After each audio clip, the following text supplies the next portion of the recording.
que era essa alguma coisa? O tanto que ele chorava para ser alimentado, que ele berrava, do médico falou assim, se ele não comer, vai ter que colocar uma sonda. Então, no primeiro ano de vida foi muito terrível. No segundo ano de vida foi muito terrível. Aí no terceiro ano de vida, que estava muito terrível, ele perdeu completamente a fala, teve uma regressão total. Quer dizer, já estava ruim. E pelo amor de Deus, não me venham aqui colocar que foi a vacina, porque não foi a vacina. Não coloquem nos comentários que foi a vacina, porque não foi a vacina, não tem nada a ver com a vacina. A minha família tem um histórico de autismo muito grande. A família do Alexander tem um histórico de autismo e de outros transtornos do neurodesenvolvimento também muito grande. A minha também tem. É tudo genética, não tem nada a ver com vacina. Parou de falar. E aí foi terrível. Então, até lá, os médicos falavam, ele não tem nada, cada um tem seu tempo. Ou então assim, olha, ele realmente... Pouco estímulo. Você que está protegendo ele demais, né? Na verdade, você nem queria esse filho. Então, quase que a psicóloga criou asa naquele dia, porque eu estava no 12º andar, falei, ela sabe voar, porque eu perdi a cabeça no dia que ela falou que eu não queria esse filho. O Nicolas foi planejadíssimo, desde pequena eu queria ter filho, pra você ter uma ideia, eu não queria ter marido. Eu sou casada com meu melhor amigo, hoje estou super feliz, 26 anos de um amor maravilhoso. Mas eu não queria me casar, mas eu sempre quis ter filho. Muito do cientista querer, tá querendo curar o autismo, não sei o que e tal. Eu não quero curar meu filho de nada, mas eu não quero que o meu filho sofra. Então, se meu filho tem 70 epilepsias num dia só, 70 crises convulsivas, ele não está vivendo. Ele corre risco de se machucar todas as vezes, ele corre risco de engasgar todas as vezes, ele não está desenvolvendo porque os neurônios dele não tem tempo de trabalhar, o tempo inteiro fritando, ele vai e acorda, depois ele frita de novo, ele acorda. Então eu não consigo ensinar nada para ele, não consegue reter o que a gente ensinou, ele não tem vida. E a chance dele não viver por muito tempo é grande, entendeu? Então eu quero ver um remedinho que ajude nisso daí.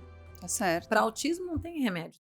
Olá pessoal, estamos aqui hoje para apresentar mais um episódio do Formare Talks. E hoje falaremos sobre um tema super importante, que é avanços da neurociência no autismo. Tenho a honra de receber a doutora Anita Brito, ela que é pós-doutora, doutora em neurobiologia. Ela é escritora, mãe do Nicolas, que é autista, e tem aí uma luta grande de ativismo pelas pessoas neurodivergentes, em especial pessoas com autismo.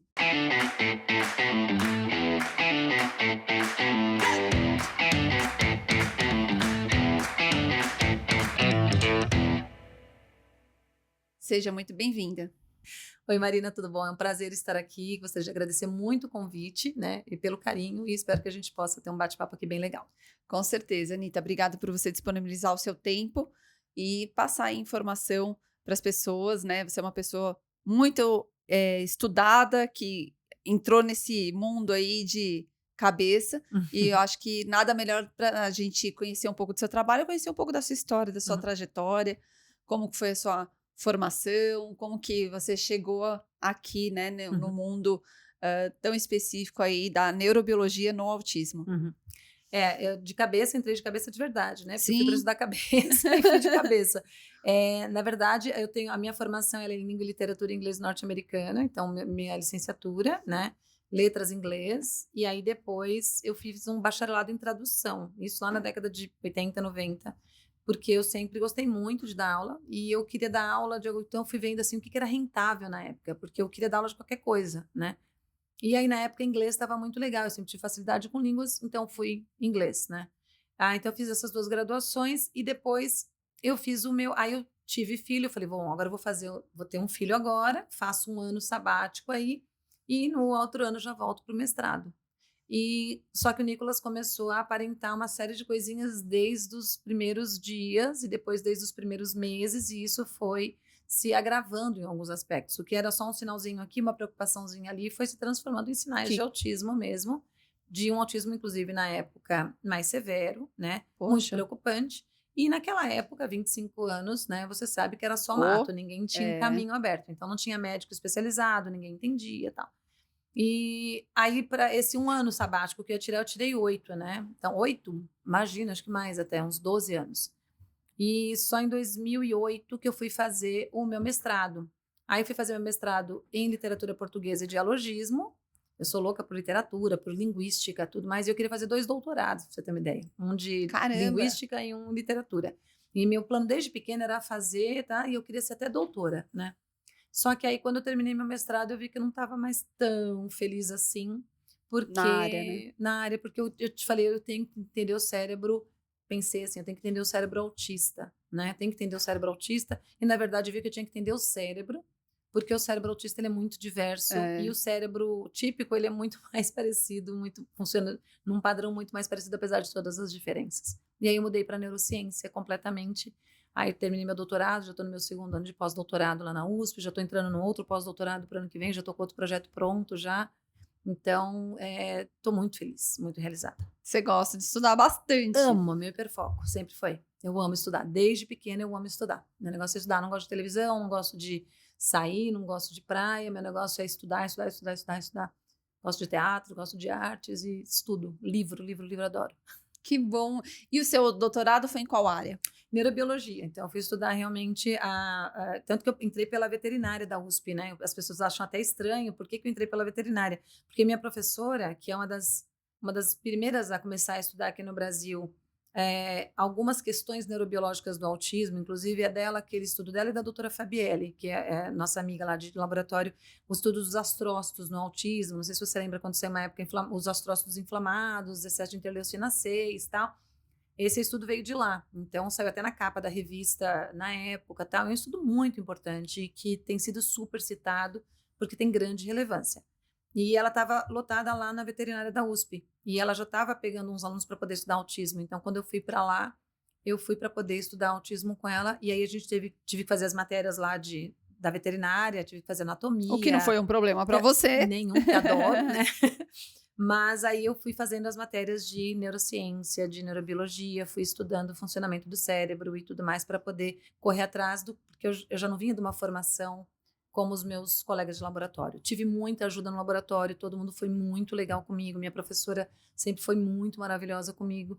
Então, hoje eu já estou lá no laboratório há quase 10 anos e amo e não saio de lá no caixão.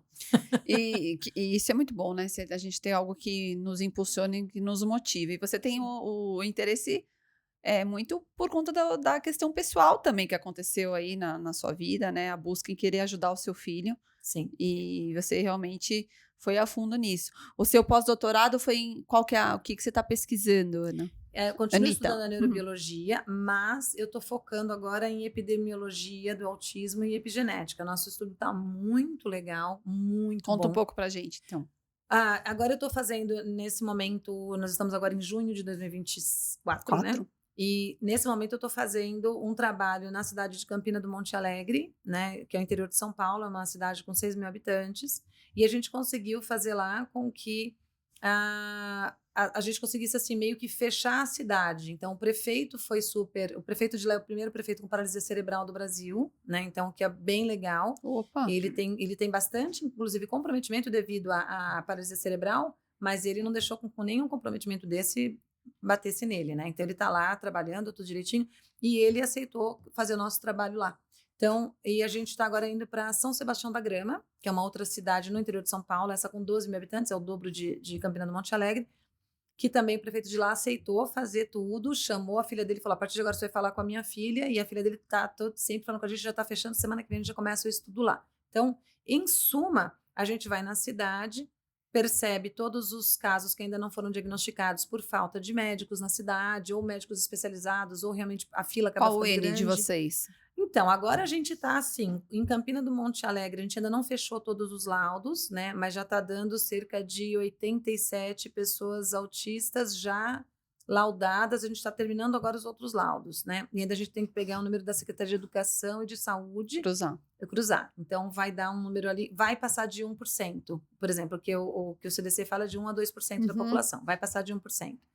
Em São Sebastião da Grama, a gente vai começar a semana que vem, então a gente ainda não sabe o N exato, a gente sabe que tem, parece que 23 laudados, mas tem uns 80 lá na fila para a gente poder começar a fazer todos os laudos, então a gente também tem um número interessante lá.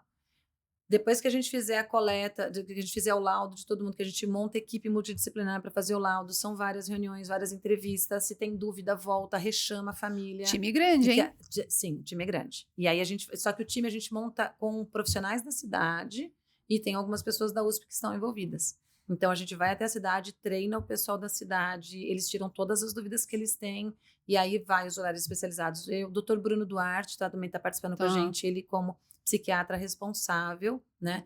Então, aí a gente pega todos os casos, grava o que tem que gravar, tira foto quem tira foto, faz todos. Se não deu certo aqui, mas a gente está vendo clinicamente, a gente tem que ver o que o pai e a mãe estão respondendo. Então, a gente vai, aplica um outro teste com outra pessoa, para a gente poder tirar toda a aplicar, dúvida. corrigir, validar, Sim, planilhar. para não ter dúvida que aquela pessoa realmente é autista. A gente não quer diagnosticar ninguém que não seja, não quer deixar ninguém que seja para trás, por mais num aqui que esteja. Mas está um trabalho enorme. Para o estudo ficar bem conciso, bem coerente, né? Bem depois confiável. tem um monte de desdobramento disso daí. Um monte. A gente vai ver epigenética, a gente vai fazer metiloma, a gente vai fazer, para poder ver epigenética, né? Nós vamos colher fezes para poder fazer a microbiota intestinal, porque a gente tem um trabalho lá bem interessante no nosso laboratório em relação a isso. A doutora Carla Tadei também está com a gente. Então, é um trabalho muito grande com muitos desdobramentos, muitos. É um começo de um trabalho para o desdobramento de vários, né? Sim, exatamente. Entendi. É bem complexo esse assunto, bem interessante. E essa pesquisa, ela leva quanto tempo? A gente não tem ideia.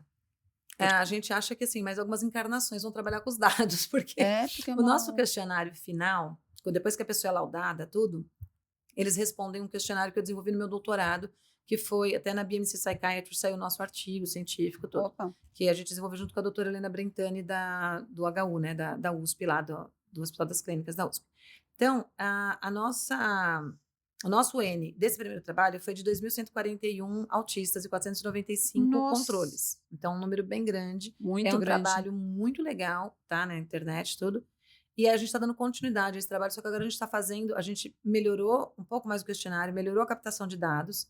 E aí, o Fernando Tocantins trabalha comigo, que ele é doutorando lá, e ele faz todas as análises e me ajuda. A gente vai sentando e tendo ideias. Tanto que agora, antes de eu vir gravar aqui, eu estava em reunião com ele e com a minha orientadora. Porque a gente está com um trabalho agora muito forte, né? Então, a gente vai vendo como que a gente vai fazer essas análises. Então, só para você ter uma ideia, no questionário final, a gente tem cerca de 280 perguntas para a família responder. Então, é um questionário que você senta e fica 40 minutos respondendo. Só que ele é riquíssimo para trazer para a gente questões ambientais e questões de histórico familiar. Então, seria uma genética do histórico familiar. Você já pega outros dados ali, né? E aí, a gente conseguindo fazer o exoma, a gente tem, além do que a pessoa falou, a gente consegue ver a genética daquela pessoa. Então, é um trabalho grandiosíssimo, assim. Tem muita coisa para sair dali. Que legal, Anitta. É um trabalho aí que vai gerar bastante frutos, hein? E é primeiro no mundo, né? Desse daí ninguém nunca fez. Assim. Desse jeito que a gente está fazendo, ninguém nunca fez. Parabéns, você é pioneira nisso. Sim, caramba. Somos. A ideia veio, a minha professora abraçou assim, o Fernando também abraçou, a Patrícia, o Fernando, e aí lá, assim, o pessoal tem sido bem, né, os prefeitos terem abraçado também, tem bastante gente entrando em contato comigo de outros lugares do país. Eu quero fazer na minha cidade, então as pessoas estão interessadas em fazer na cidade delas, tá bem legal. Que bom, que bom. E o que, vamos lá, né, porque é um tema, a gente começa a falar, são temas bem específicos. O que esse trabalho, o que vocês estão visando, assim, o que ele pode dar de resultado para contribuir ali na prática para as pessoas com autismo? Para as famílias, coisa, enfim. A gente tem uma questão ali biopsicossocial muito importante. Então, nosso primeiro ponto em ir na cidade, diagnosticar todo mundo, né? E fazer todo esse estudo, a gente já entrega para a cidade todo um dado biopsicossocial para eles dizendo assim, olha, tantos por cento isso, tantos por cento são autistas, tantos por cento dos autistas também apresentam isso, tem tantos por cento com TDAH, então a gente já dá dados para eles assim, dados importantes. Outro ponto vamos supor que muitas mães tenham tido um número pequeno de pré-natal, por exemplo. Então é um ponto de alerta, porque a gente já percebeu que menos pré-natal você tem problemáticas aí, inclusive a chance de um desenvolvimento de um autismo até mais severo, às vezes. Então, olha, o número de pré-natal está na média, então assim, olha, está abaixo da média. Então, aí é um jeito da própria cidade começar a estimular as mães. Exato. Bacana isso. A gente está tentando pegar São medidas até simples, assim, simples, né? Um dos principais pontos no momento é fazer com que a gente desenvolva políticas públicas para cidades, né? Perfeito. Então, a partir do momento que você já faz diagnóstico, você já dá você já encaminha ali centenas, milhares aí de vidas, né? Sim.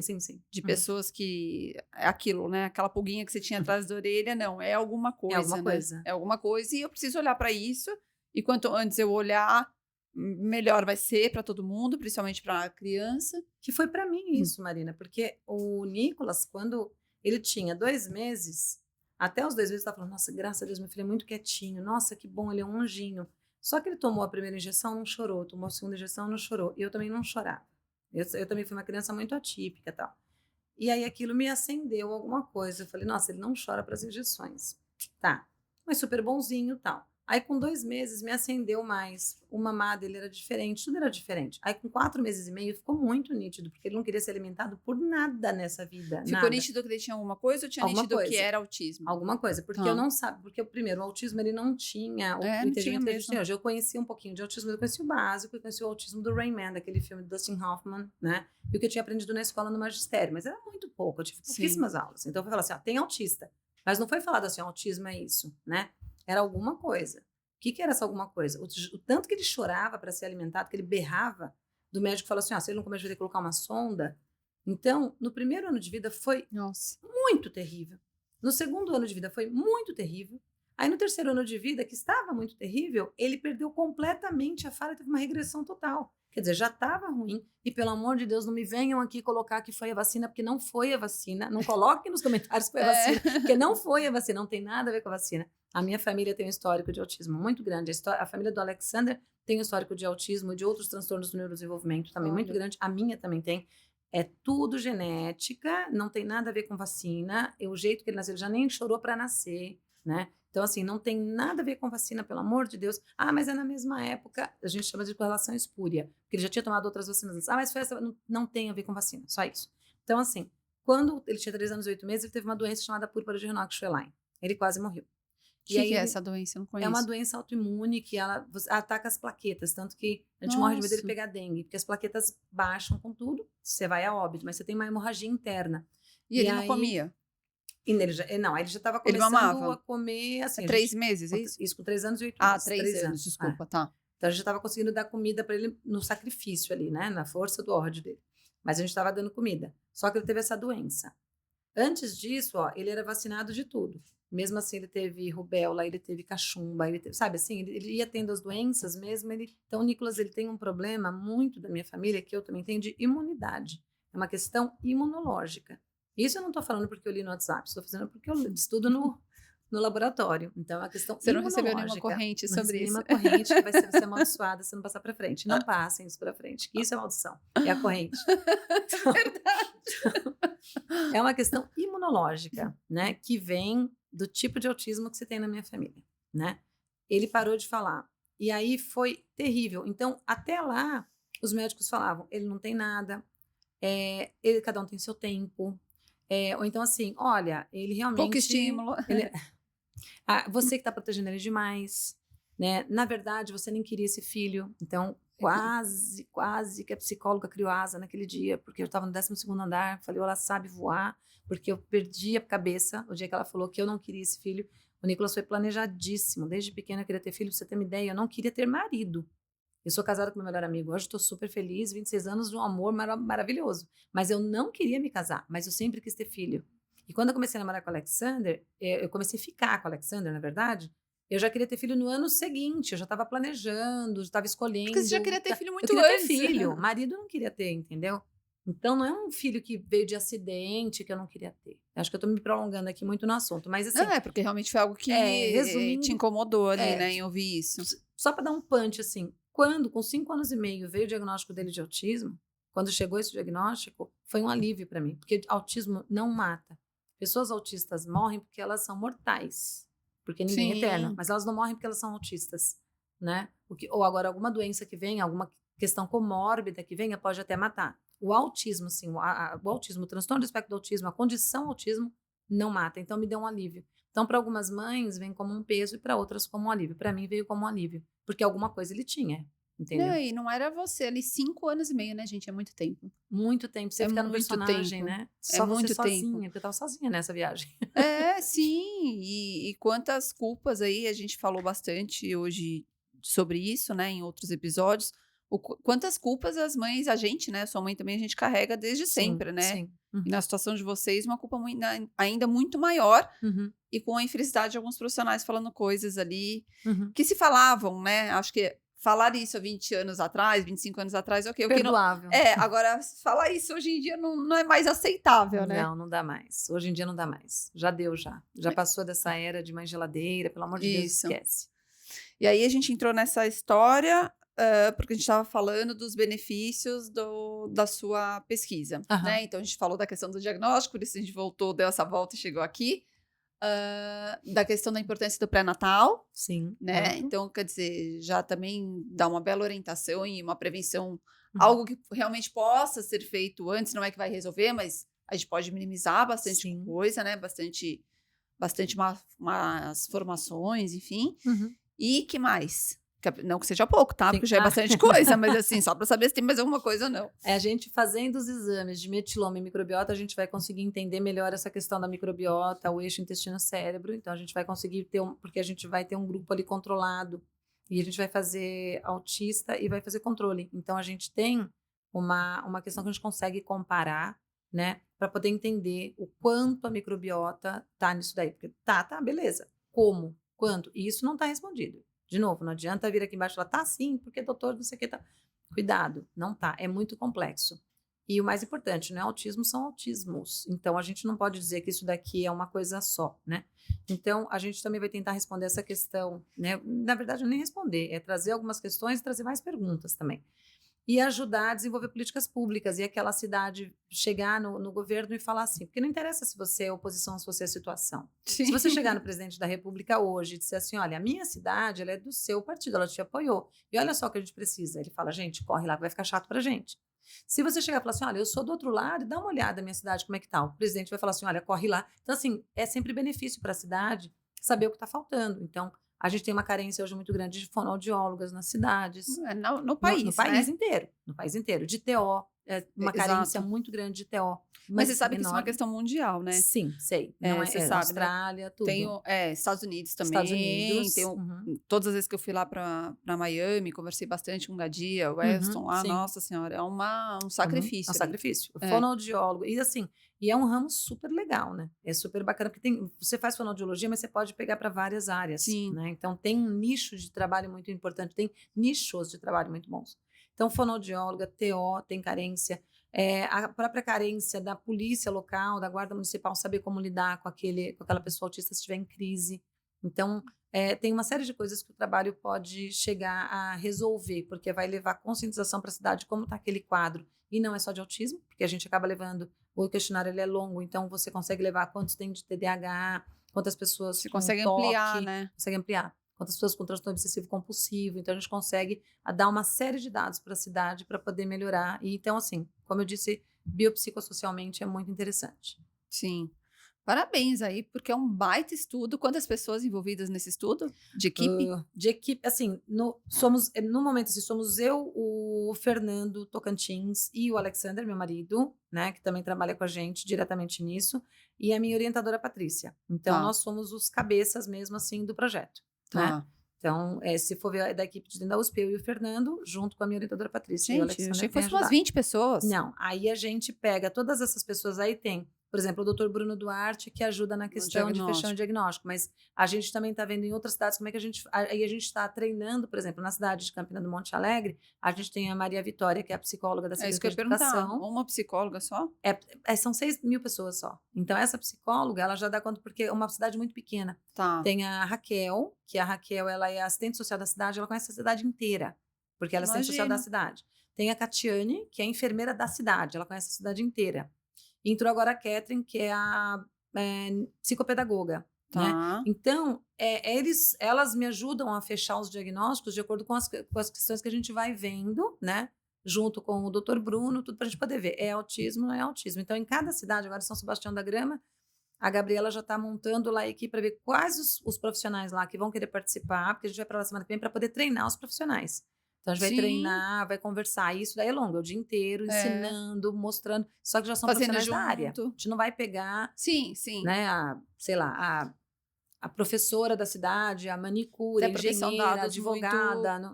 Não pode estar, tem que estar certinho, tem que estar uma pesquisa. Isso, então são psicólogos, médicos, enfermeiros, pessoas que já estejam na área, que tem a ver, assistente social, né, que conhece, que pode tirar um monte de informação para a gente, e eles entram no nosso estudo. Então, quando a gente for escrever, por exemplo, o estudo científico, os nomes deles entram Sim, no estudo como científico. aplicadores, né? Exatamente. Enfim, colaboradores É da pesquisa. vantagem para eles Sim. e para a gente.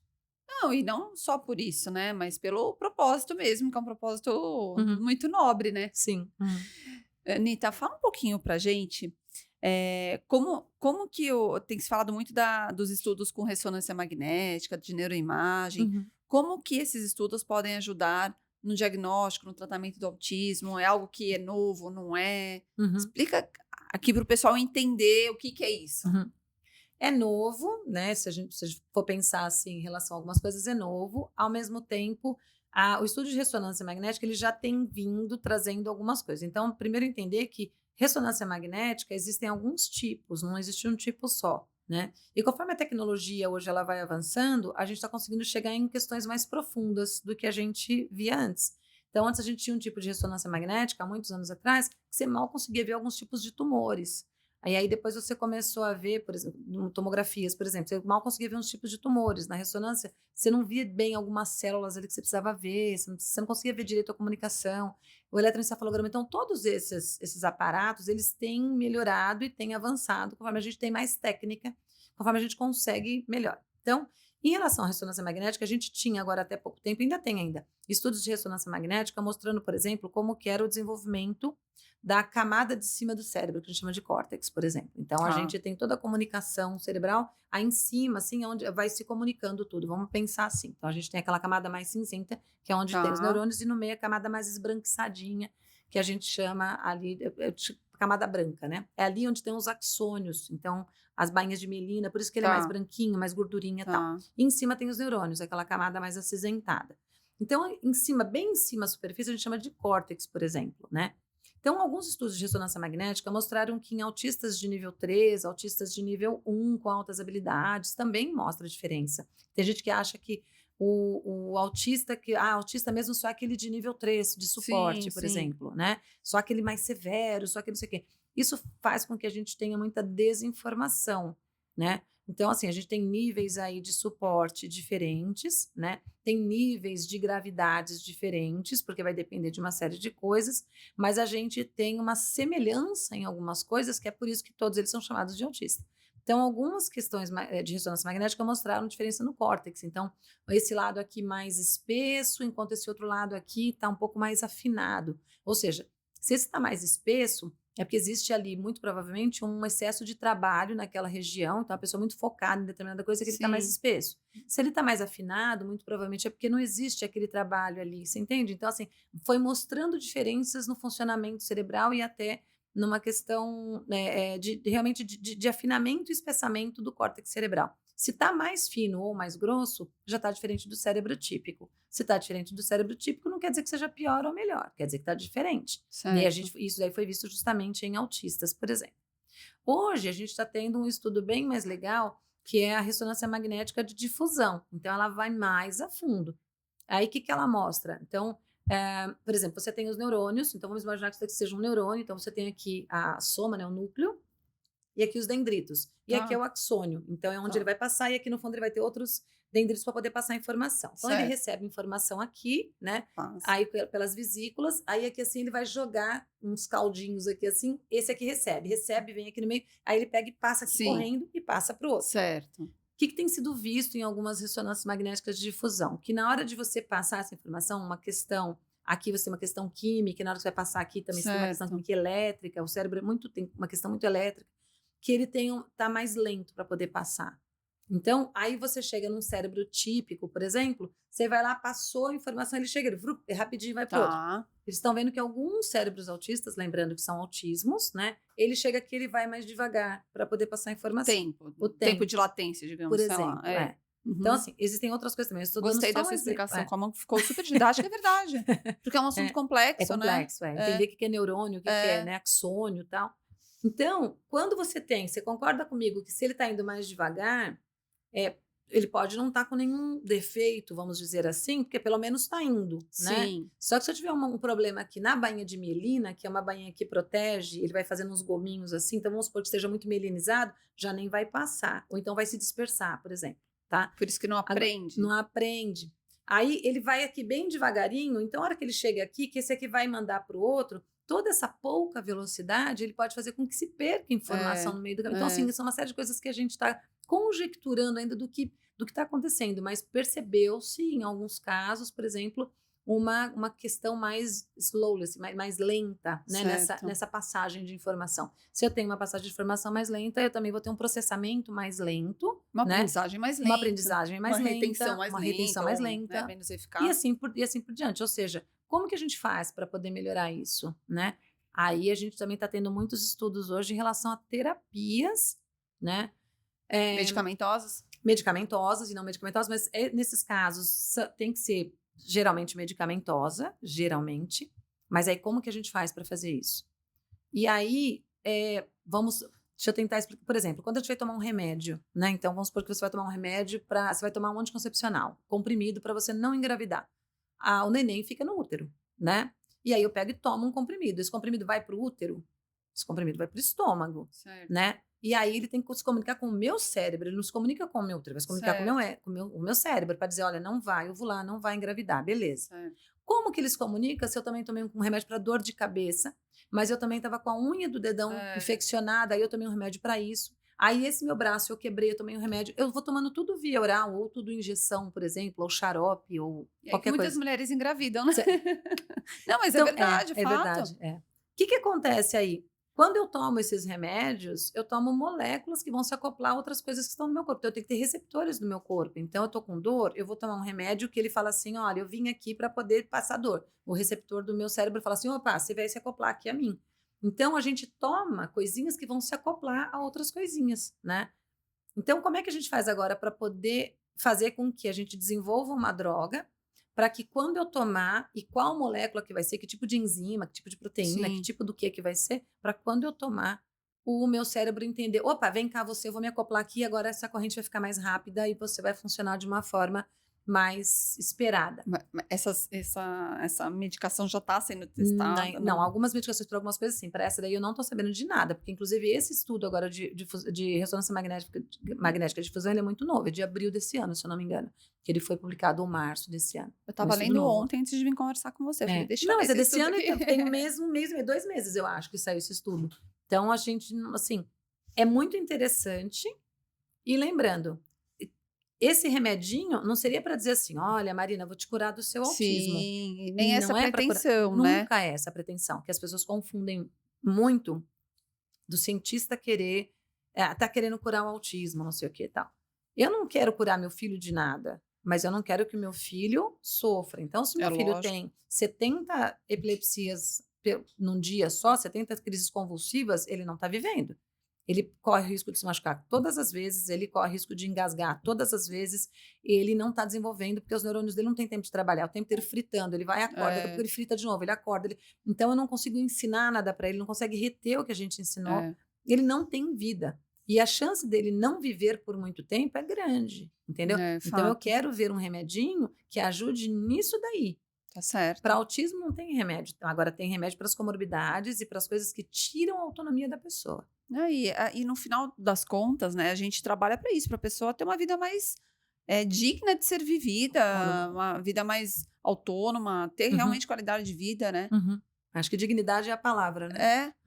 E, Anitta, me fala uma coisa, esse estudo da ressonância, eles conseguiram identificar perfis, por exemplo? Então, o perfil do autista nível 1 do cérebro, né, é desse jeito, nível 2, nível 3, ou ainda não? Nesse daí eu não me lembro de ter visto nada de perfil, do outro de ressonância, eu lembro deles terem visto em nível 1, nível 2, nível 3, eu lembro disso, diferença cortical, né? Mas eu não, desse daí de ressonância difusa, eu não me lembro de ter visto diferença. Eu acho que eles viram eu nem lembro se eles viram um tipo específico de autismo, se eles pegaram, eu não lembro N, então eu não lembro direito disso daí não, mas assim, faz pouco tempo que esse estudo saiu e ele é bem legal porque ele mostra essa questão da comunicação mesmo do nosso cérebro, de como se dá essa comunicação. Então eles fizeram um estudo muito celular, né? E eles estão fazendo, eu acho que eles estão fazendo in vitro já, e eu não sei se eles estão fazendo em organoide. Organoide o nosso laboratório faz. inclusive, né? Ah, é? Lá a gente tem o projeto A Fada do Dente, então a gente recebe o dente de leite da Eles criança. ainda estão recebendo? Então, no momento a gente não está recebendo porque está sem dinheiro para armazenamento. Agora tá Tá. começando o vir, então a gente tá vendo para ano que vem Quando para... voltar, Eu me dá um aviso, toque, eu porque aviso. aqui a gente tem bastante criança pequena e várias Sim. mães muito queridas, assim, que vão querer contribuir com Uhum, isso. Sim, eu te aviso. Lá a gente pega a polpa do dente de leite, então aí tem que chegar em boas condições, aí Sim. tira aquela coisa Tem muito todo um procedimento a hora pequenininha, que todo um cai, eu procedimento. lembro. Aí a gente faz o mini cérebro, então aí você já consegue, inclusive no mini cérebro, você consegue fazer estudos muito interessantes Não sabia que nele, vocês né? faziam aqui. A gente faz, Eu fiz uma live com o Alisson na pandemia Uhum, e foi basicamente sobre isso. Eu não sabia uhum. que estava sendo feito aqui. Sim, a gente faz há muitos anos já lá no laboratório, muitos anos, porque a Patrícia e o Alisson sempre trabalharam juntos, né? Então a Patrícia e o Alisson são muito amigos, inclusive estudaram juntos, eles são, assim, eles já vários artigos, aquele de Zika vírus que saiu na Nature, a Patrícia tá, o Alisson tá, Tá. então o grupo todo que estava fazendo algumas questões eram lá do nosso laboratório, outras pessoas do laboratório do Alisson, então foi um trabalho todo em conjunto, e a gente já faz já há muitos anos. Quando eu entrei no laboratório, já estavam fazendo minicérebro. Tá. Já tem uns 10 anos já que eles fazem. Explica um pouquinho o que é esse estudo, como é que funciona, para quem não conhece, do Do minicérebro minicérebro? também. É. Do minicérebro, lá no nosso... Você pode fazer por fibroblastro, que é pedacinho da pele, por exemplo. Uhum. Acho que dá pra fazer com sangue também, não me lembro. Mas eu sei que... Eu não sei se sangue dá para fazer. Eu sei que no nosso laboratório, a gente usa principalmente a polpa do dente de leite. Então, a gente não usa outros tipos Tá. de célula lá. A gente usa a polpa do dente de leite. Então, a gente pega o dente de leite... recebe, se tiver viável direitinho, não tiver cariado, estiver vindo bem acoplado tudinho, a E gente tem um tempo, a hora que cai, como tem que tem de armazenar. 24 a 48 tem todo horas, tem todo um É. jeito lá. E aí a gente coloca num tubinho, lava, deixa decantar, coloca de novo lá, coloca no petri dish, aí a gente joga um líquidozinho e fala assim, olha, agora você fica aí um tempinho, você vai voltar a ser célula-tronco. O que é célula-tronco? Quando você tem só o espermatozoide, ele é só espermatozoide, ele não é nada, não é uma criança. Quando você tem só o óvulo, só o óvulo. Quando eles encontram, eles formam uma única célula. Essa única célula é uma célula-mãe. Então, desse encontro de gametas, quando o espermatozoide entra no óvulo, você vai ter uma única célula. Essa célula, ela vai se dividir em duas, né? E depois em 4, 8, 16, ela vai... E aí, daqui a pouco, você tem essa mesma célula, ela virou a unha do seu dedo, ela virou a cutícula, a pele do rosto, que é diferente da pele do pescoço, ela virou cabelo, virou olho, virou tudo. Ou seja, de uma única célula minha, saiu tudo isso. Então, o que eu quero agora? Agora eu quero que uma célula minha que já está pronta, ela volte a ser aquilo. Que é para eu poder diferenciar. É o inverso. A gente está fazendo uma viagem no tempo.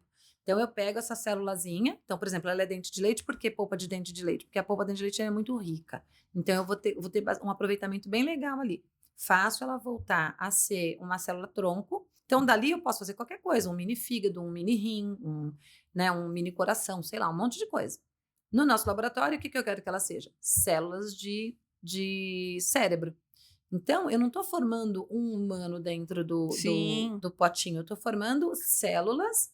Aí, por exemplo, a Alissa, lá ela trabalha com micróglia, então ela faz para ela poder ter micróglia. Aí a Fabielle, ela faz astrócitos com neurônios, né? Então, outra ela faz oligodendrócitos. Então, eles vão fazendo células, alguns fazem essa com aquela. E aí a gente vai no microscópio, olha e você vê, ó, tá funcionando esse neurônio aqui, tá bonitinho, um tá conversando com o outro, outros ou tá muito assim. Aí você vai ver os astrócitos estão inflamados, tá com excesso de interleucina 6, então o neurônio não consegue abrir. O que é astrócito e o que é neurônio? O neurônio, a maioria das pessoas já conhece, são as células que fazem a comunicação. Só que embaixo dos neurônios, o que está sustentando aqui embaixo deles são os astrócitos. A gente tem muito mais astrócito no cérebro do que a gente tem neurônio. Se os meus astrócitos estão doentes, os meus neurônios também não vão ter um desenvolvimento legal. O que pode ser feito, inclusive, dar uma olhada nesse estudo de ressonância, pode também ajudar a trazer respostas, né? Porque aí eu posso entender se, por exemplo, por que essa comunicação não está tão rápida? Então, de repente, é porque os neurônios estão inflamados? Pode ser. Porque no nosso estudo a gente viu o quê? Que os neurônios de pessoas típicas, ele estava ali aberto, se comunicando. O neurônio de pessoa autista estava bem murchinho. Ele não tinha essa comunicação, então ele não tinha como se comunicar com o outro, porque ele estava ali murchinho. Aí elas trocaram, colocaram astrócito saudável nesse neurônio que estava murchinho. Ele abriu mais. Aí colocaram esse astrócito que estava inflamado no neurônio bonitão. Esse neurônio me diminuiu. Então, quer dizer, então a gente viu que realmente é o astrócito que está doente. E esse astrócito doente, ele está interferindo na maturação neuronal. Então, seu neurônio ele não é capaz de abrir arborizadinho e se comunicar. Tá. Entendeu? Então, você vê como são vários tipos de estudos e vários tipos de... Isso muda tudo, né? Muda Porque tudo. a medicação, eu imagino que deva ser com outro viés, outro... Esse é um ponto importante, porque como é que eu vou... por exemplo, a gente está falando agora, tô com dor de cabeça, né? Para algumas pessoas, o anti-inflamatório resolve. Eu preciso tomar anti-inflamatório porque minha cabeça é uma enxaqueca de difícil manejo, tem desde pequena e tal. Então, eu preciso tomar anti-inflamatório. Dificilmente um analgésico comum vai fazer efeito para mim. Dificilmente. Eles vão me dar sono, eu vou dormir com dor de cabeça, acordar com muito mais dor de cabeça. Se eu tomar um anti-inflamatório junto com outro remédio, aí vai cortar a dor. Aí eu preciso manejar para tirar. Beleza. Se eu tô com os astrócitos inflamados, não existe um anti-inflamatório de astrócito. Aí eu posso usar um bloqueador de interleucina 6, porque a interleucina, depois o pessoal dá uma olhada na interleucina que a gente tem no nosso organismo. Só que a interleucina 6, ela não é a única que aparece. Pode ser a 17, a alfa, a 17, a 2, a 6, a 10, a 12, a 8. Você vai fazer uma união ali de duas medicações que vai funcionar para o seu caso. Só que se eu for bloquear aquela interleucina, primeiro, como é que eu bloqueio sem fazer nenhum outro mal a essa pessoa? Segundo, a gente tem no nosso cérebro uma questão chamada de barreira hematoencefálica. Então, eu tenho uma barreirazinha que impede de outras coisas passarem. Não consegue impedir, por exemplo, alguns vírus, como o vírus da Covid, ele passa pelo olfatório. Tanto que muitas pessoas perderam olfato e paladar. Sim. Porque esses neurônios estão aqui e ele passa. É um tipo de vírus que é neurotrópico. Outro vírus neurotrópico, o sarampo, ele pode subir para o cérebro e destruir sua barreira hematoencefálica, né? Outro vírus neurotrópico, o vírus da raiva, né? Então, se um cachorro com raiva ele te morder, você vai pegar, se você não tratar, depois você vai desenvolver, só que ele já subiu, já se instalou nas suas amígdalas. Aí você fica violenta e irracional, começa a morder todo mundo aqui. Todo mundo que você morder e bater vai pegar raiva. Então, por isso que a vacina antirrábica é tão importante. Sim. Né? Então, como eu tenho vírus neurotrópicos, eles acabam destruindo a barreira hematoencefálica. Então, como é que eu faço para desenvolver uma droga que não destrua a barreira hematoencefálica, mas que ele chegue lá e consiga desinflamar esse astrócito? Gente, isso tudo é muito complexo, né? É muito complexo. Mas deu para entender o que eu falei? Deu. É bem complexo, mas deu para entender. Ou seja, é uma série de estudos que eles vão se complementando e você... É aquela coisa, né, de pesquisador. Você começa o estudo com um objetivo, daí você vai descobrindo outras coisas, aí você já vê várias pesquisas que vão saindo disso. Sim. E essa que é a riqueza de pesquisar. E tem gente que reclama na internet. Quando a gente faz um estudo, por exemplo, olha, a gente viu interleucina 6 aqui. Aí tem gente que vai lá na internet e fala assim, por que ficam fazendo assim? Porque não espera dar o resultado logo. Não existe um resultado logo. E a gente já são coloca, vários resultados. Por quê? Porque aí você no seu laboratório fala, gente, acharam interleucina 6 aqui. Vamos estudar isso daqui, aí você replica. E ciência é isso, é aquilo que você consegue replicar, em primeiro lugar. Sim. Você replicou, você fala, caramba, é mesmo. E aí, o que o pessoal olhar? O pessoal sabe como bloquear. Vamos tentar? Vamos colocar um bloqueador? Descobre a cura para um monte de doença, por exemplo. Então, por isso que tem que publicar aquilo que você descobre, porque aí outros... E tem que ser tudo em inglês. Porque aí o mundo inteiro consegue ler e falar, olha, vamos fazer assim, vamos fazer assado. Então, os estudos eles estão sempre um se ligando com o outro, né? Hoje, seu trabalho é esse? 100% da sua dedicação é essa? Sim. Profissional? Profissional, sim. Eu ainda dou as palestras, porque através das palestras, primeiro que foi um trato que eu fiz com a Patrícia, minha orientadora, porque, assim, desde antes de entrar no doutorado, a gente já saía falando com as famílias para poder dar orientação para eles, porque eu não queria que ninguém passasse pelo que eu passei. Então, a gente continua dando as palestras, né? Sou escritora, mas não é uma coisa que eu me dedico com exclusividade. Mas o que eu me dedico hoje mesmo é na Universidade de São Paulo, na USP, né? E no Instituto Pasteur de São Paulo, que eu estou como pós-doc, né? Pós-doutora, né? De pesquisa. Então, e todas as vezes agora que eu vou fazer palestra, eu já vou para conversar na cidade também sobre possibilidade de a gente fazer um estudo, sobre ver como é que tá lá e tudo mais. Então, minha dedicação é quase exclusiva para isso. Bacana. Muito bom. E muito desafiador. Muito. Muito desafiador, né? Porque são temas bem complexos. Sim. Anitta, falando no tema que você é escritora, aqui o livro dela, Meu Filho Era Autista. Queria que você falasse um pouquinho desse livro. O Nicolas aqui pequenininho, vontade de agarrar ele pela foto, fofo, bochechudo. Bom, primeiro vejam que o era está em letras garrafais, então eu nunca disse que meu filho deixou de ser autista. Então ele era autista no sentido de que esse livro, eu quero que ele fique por muitos e muitos anos, né? E até quando nós não estivemos mais aqui. E sim, meu filho era autista e os médicos diziam que não era, e os psicólogos da época diziam que não era, e os familiares e os amigos, não, imagina, bobeira, é coisa da sua cabeça, tal, e ele era e continua sendo autista, né? Então, nunca tive a intenção de dizer que eu curei meu filho, porque não tem nem essa a vontade, né? E eu coloquei a história real de um garoto que nasceu autista e que aprendeu a viver em 2 mundos, porque as pessoas ficavam assim, mas ele, depois assim, ele é autista, ele tem um mundo dele, ele tem um mundo dele. Eu falei, então tá bom, então ele vai aprender a viver nosso mundo também. Então tá bom, tem um mundo? Beleza. É um livro que eu tenho muito carinho, ele foi traduzido para o francês, inclusive. Que legal, tem a versão dele em francês. E conta um pouco da nossa história. Até os 12 anos de vida do Nicolas foi quando ele começou a se comunicar oralmente. Então é um livro que, para mim, tem é muito forte para mim. Ele é bem emocionante. Eu imagino. Ele falou que ele não falava, ele falava, mas não com todo mundo, ou ele não falava? Até os 3 anos e 8 meses, ele falava muito pouco, muito enrolado, quase ninguém entenderia. Ele não falava com as pessoas, ele falava mais comigo, o pessoal da família. E as pessoas de fora, quando ele falava, ele fazia uma ecolalia fora do contexto, não dava, assim. Né? E aí, com 3 anos e 8 meses, ele parou de falar completamente.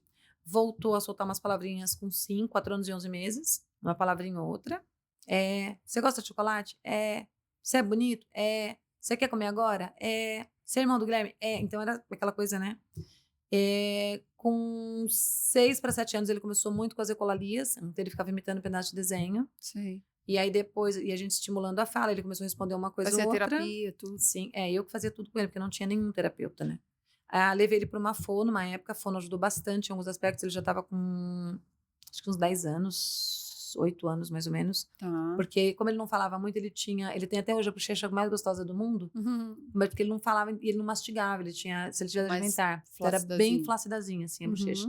Então eu levei para a fono para ajudar nessa questão. Não tinha fono especializada em autismo. E aí com 11 anos, época, né? Com 11 anos ele começou a mostrar a intenção comunicativa. E aí, sim, a gente conseguiu tirar dele um pouco da conversa, tudo. Ele começou a dar palestra comigo no ano seguinte e hoje em dia é um tagarela. Nossa, super.